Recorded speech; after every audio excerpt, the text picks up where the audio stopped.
Yo, what's up? It's me, Brandon, trying to give you guys another miniature comic book review. So here we go. Young All-Stars, number 12. This was a fantastic book. I enjoy the art. The art is holy God. It is great. This is the definition of art. Like, I love this issue. In fact, this whole run that I have, I love it. It's great. It's awesome. It's fantastic. It is just, so good. I love it so much because it is just the best version of these characters that I can see. For those of you who do not know, this is Fury, Tsunami, Dynamite of TNT and Dynamite, Ironside, Neptune, Flying Fox. Yeah.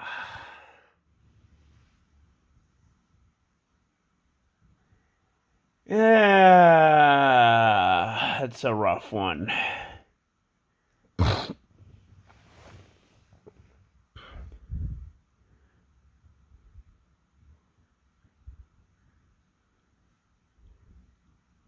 Because these guys were there before Crisis on Infinite Earths.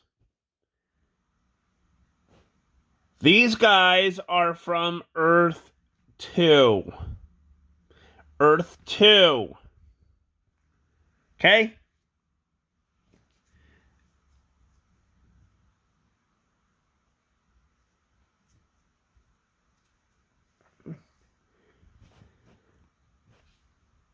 Fury. Earth 2 was the version of Wonder Woman and Steve Trevor's daughter. Before Crisis on Infinite Earths, that's what it was. After Crisis on Infinite Earths, Fury is the embodiment of Greek female Furies. Tsunami and I think Neptune, but I'm not pretty sure, fought against the All-Star Squadron on Earth 2 before Crisis on Infinite Earths. And now they are a pair of superheroes.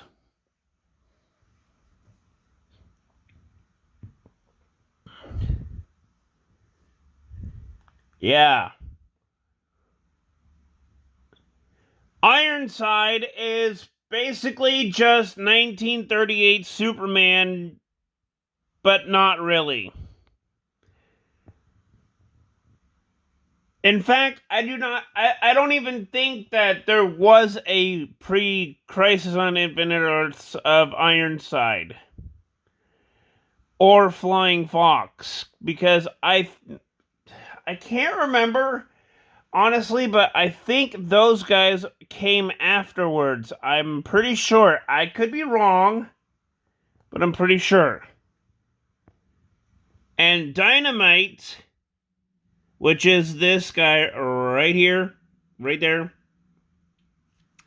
has the powers of explosion. But he has to touch rings with TNT. That's his superpower. He's a human bomb. A human explosive. That's it, really. And yes, before Crisis on Infinite Earths, Dynamite was part of the Earth 2 superheroes as well.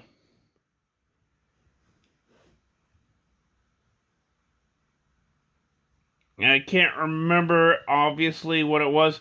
I think it might have been All-Star Squadron. I could be wrong.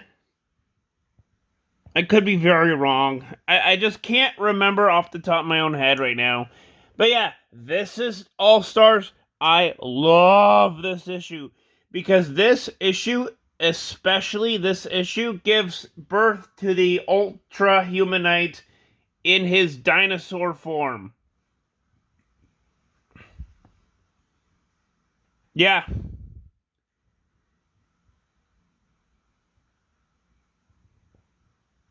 And it is just pretty damn awesome. 10 out of 10.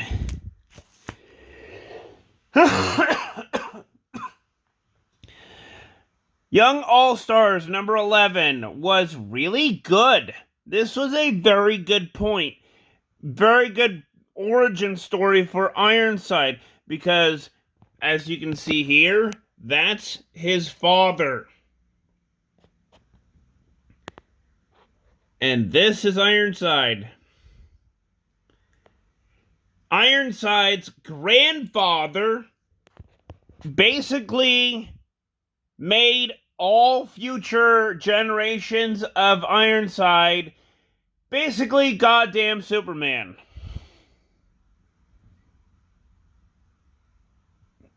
With minus basically all of the other Superman abilities, minus, flight, invulnerability, super speed, and super strength. Yeah, he has that. He has flight, super strength, super speed, and invulnerability.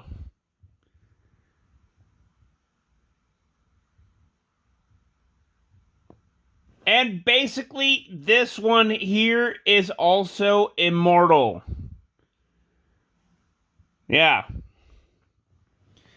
But, wow, this was a very good book. Very well written, and I will give this a 10 out of 10. This is a good book. You should get this at your discounted comic book shop. This is Ironside's father. Basically, goddamn Captain America. Yeah.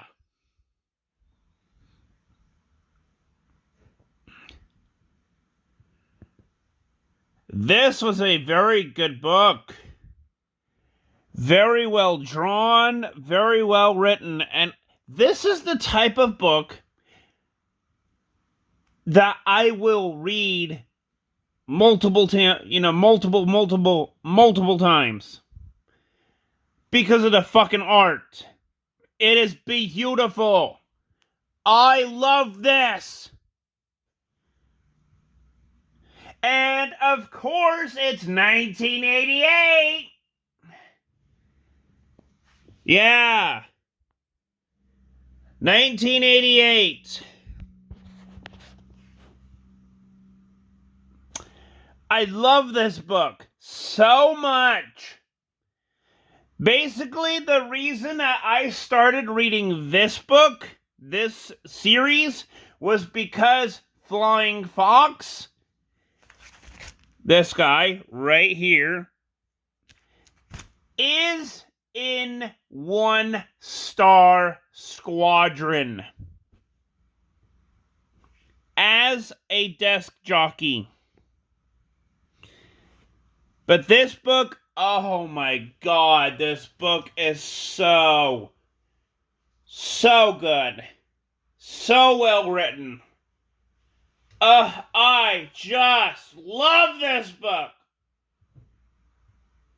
And I'm gonna give this a 10 out of 10 because I feel like it deserves it. It very well deserves it. All-Star Squadron number 4. This was a very good book. It was very well written and very well done. I love this book because, wow, was this a good read. It basically gives the origin of Neptune, which is this guy right here. He is the stand-in for Aquaman. I'm loving this book.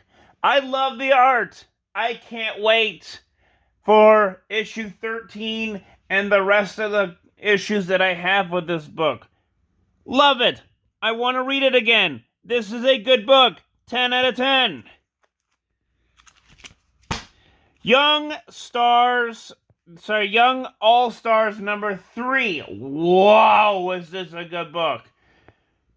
I mean, holy hell, is this awesome! Because it's a great introduction to me, because I have never read this book. Like, I never read this issue before. This was a good grandstand ovation issue for me. I loved it. Every minute of it. Loved it. Wanted to see what happened. And guess what? I loved every minute of it. Instant 10 out of 10.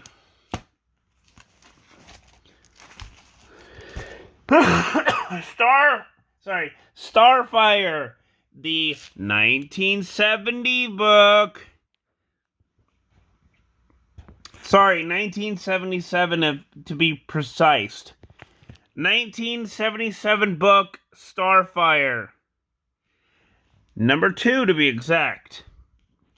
And I have this book in issues 4 and 8.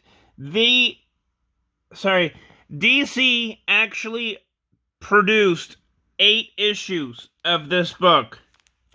8 of this book. This is the first superhero with the term Starfire.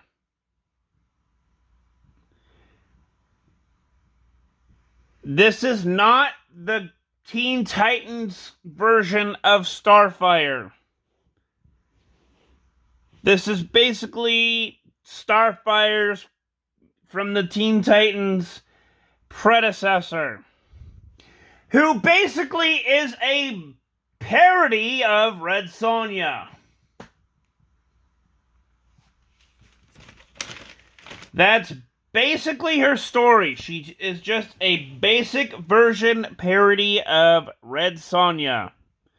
And I love this book for what it is. It is a good book. Some racist ads here and there, mostly towards disabled people. But I will forgive that because it was in the 70s. And everything was kind of different in the 70s. Yeah. Everything was different when it comes to disabled people in the 70s. They were heavily looked down upon. But I will forgive that because it was made in the 70s.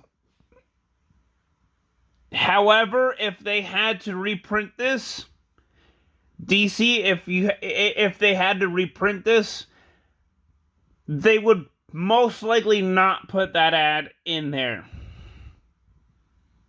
If DC ever decided to reprint this as part of the $1 box or something, they would probably not put that specific ad in there.